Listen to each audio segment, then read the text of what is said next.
folks. In this episode, I'm going to be talking to you about You Are My Sunshine, an Americana classic. Specifically, I'm going to be talking about a version recorded by Ray Charles, but first, I want to give a little background on the song itself. The first recording of it is from 1939 by the Pine Ridge Boys. The other night, dear, as I lay sleeping, I dreamed I held you in my arms, but when I woke, dear, I was mistaken.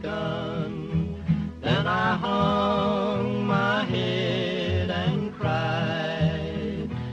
As you can hear, it is definitely a country song, and in its earliest incarnation, that's really what it was. It didn't become kind of a folky kid song until later. You are my sunshine, my only sunshine.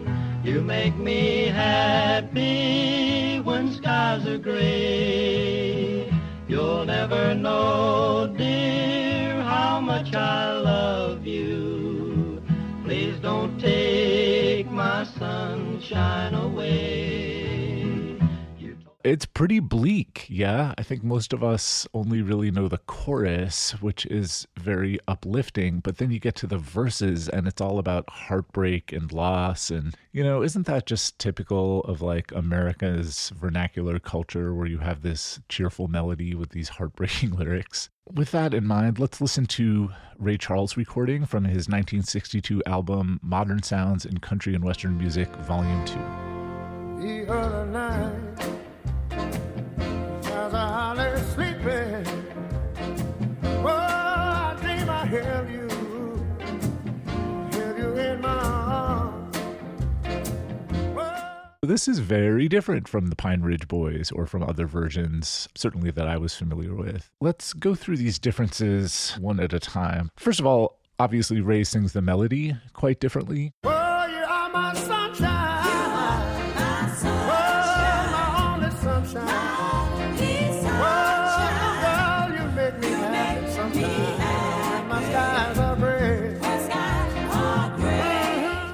The original song consists entirely of the major scale. So if we're going to talk about it in the key that Ray is doing it in, which is F, if you were going to be singing the song the traditional way, you would only be using notes from the F major scale. Ray is using a very different collection of pitches. It's the F minor pentatonic scale, but with the major third. You may have seen reference to something called the blues scale, and there is really no such thing as the blues scale. There are many, many collections of pitches that are used in various blues songs. This thing that Ray is doing, minor pentatonic with major third, is definitely one characteristic pitch collection from the blues, but it's not really a scale. It sounds odd to run up and down it as a scale, yeah? Ray is using these pitches in certain characteristic melodic gestures. These blues scales, they aren't really scales at all in the Western European sense. They're more like ragas, where it's a collection of pitches, but there are certain melodic motifs associated with them. There's certain gestures that you make going up versus going down. There's certain ornaments that you use. Ray's rhythmic phrasing is also very different. I'm not going to analyze that in too much detail. You can, certainly hear that for yourself. But it is interesting to listen to Ray and the Pine Ridge Boys superimposed over each other so you can compare directly. The other night, dear, as I lay sleeping, I dreamed I held you in my arms. But when I woke, dear, I was mistaken. Then I hung my head and cried. You are my sunshine.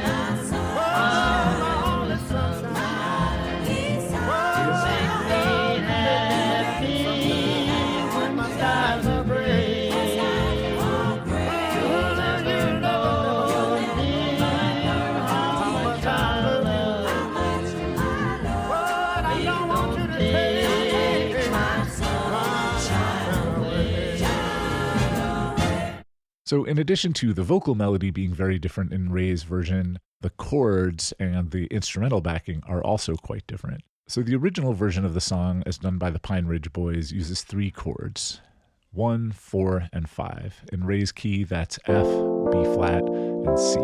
That is very basic Western European tonal music. Ray is actually using fewer chords than that. He's only really using 2. He's using F7 and B flat 7. That's an F chord, but with E flat on top of it, and a B flat chord with A flat on top of it. So that's the 1-7 chord and the 4-7 chord. And that is the characteristic harmonic sound of the blues. Western tonal theory has no explanation for these 2 chords, by the way. Dominant 7th chords, major chords with a flat 7th on top, have a certain conventional usage in Western European tradition, and that usage is very different from the way the blues uses it. In the blues, your 1 chord, your tonic chord, can have a flat 7th on top. In Western Europe, a flat 7th, that chord, it's unstable, it's dissonant, it's got a tritone in it. You're expecting it to resolve elsewhere. An F7 chord in Western European classical music should really be resolving to B flat. But in the blues, F7 doesn't have to resolve anywhere. That can just be home base, right? The stable point of resolution. And then the 4-7 chord, the B flat 7 chord, there's just Western Europeans don't do it. Like, it's not part of the harmonic vocabulary of Western classical music, but it's absolutely essential to the sound of the blues. The last major difference between Ray's arrangement of the song and the Pine Ridge Boys is the underlying groove. So in the Pine Ridge Boys, it's this kind of oompa rhythm that's typical of early country music. Right? Just bass chord, bass chord, bass chord, bass chord. Everything's on quarter notes. Very, very simple. Ray is using a complex, syncopated Latin sounding rhythm with kind of a funky groove to it.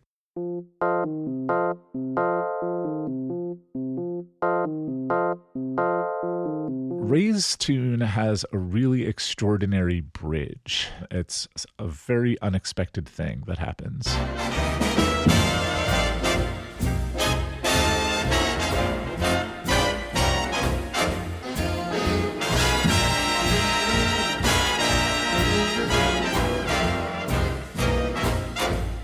So the rhythmic feel in here has changed completely, yeah?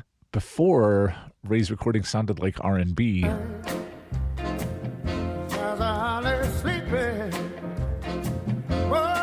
Now it sounds like jazz. And some of that is due to the horn arranging and the general performance style, but most of it comes down to swing. Here's a drum pattern that uses straight 8th notes. And here's that same drum pattern using swung 8th notes. In the straight rhythm, each beat is divided in half into 2 8th notes, the on-beat subdivision and the off-beat subdivision, and they are the same length.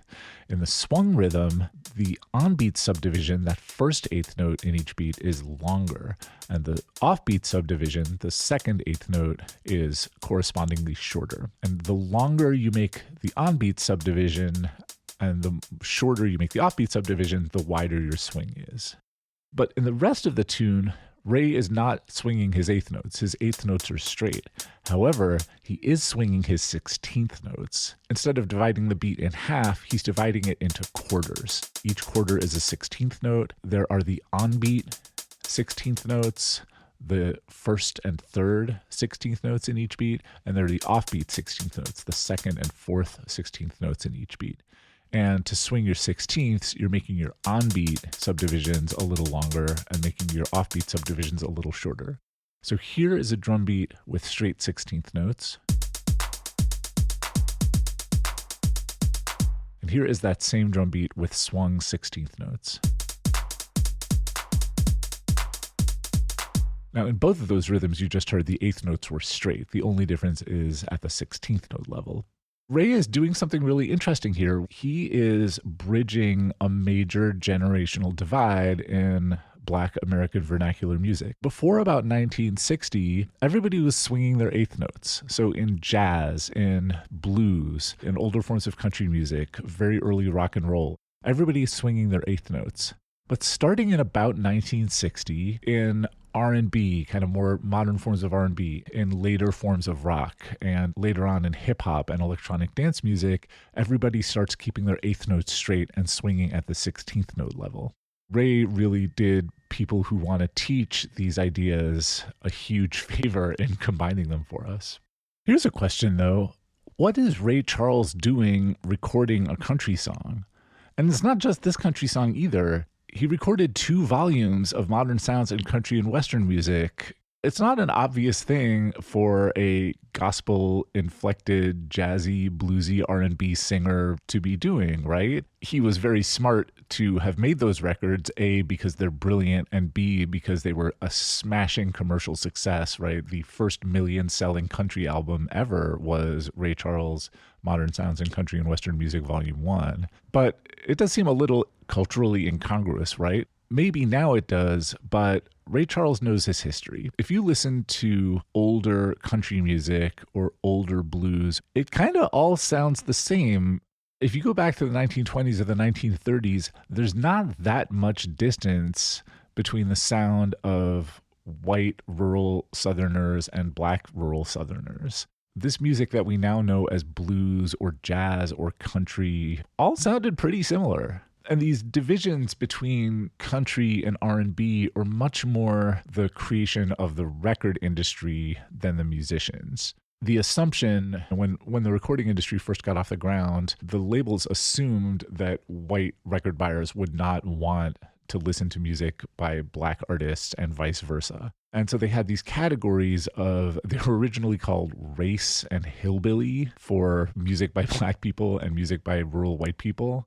Later, they changed the names of these genres to R&B or blues and country, but the concept remains. This distinction, it's much more about the sort of racist imagination of the record label executives, yeah? The musicians themselves didn't hold these distinctions, at least at first. All the old blues singers knew plenty of country songs and even jazz tunes and vaudeville songs and ragtime and all kinds of things like that. There is a lot more jazz and blues in early country music than you might recognize.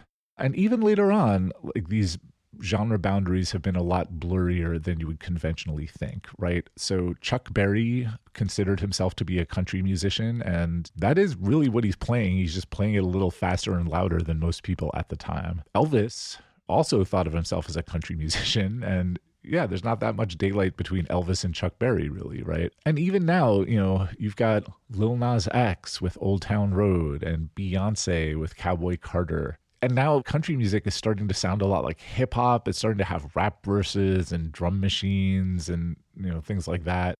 In general, I would say that genre descriptions are much more descriptive of audience demographics than the content of the music itself. That is especially true when we're talking about country music, which has, shall we say, a complex racial history.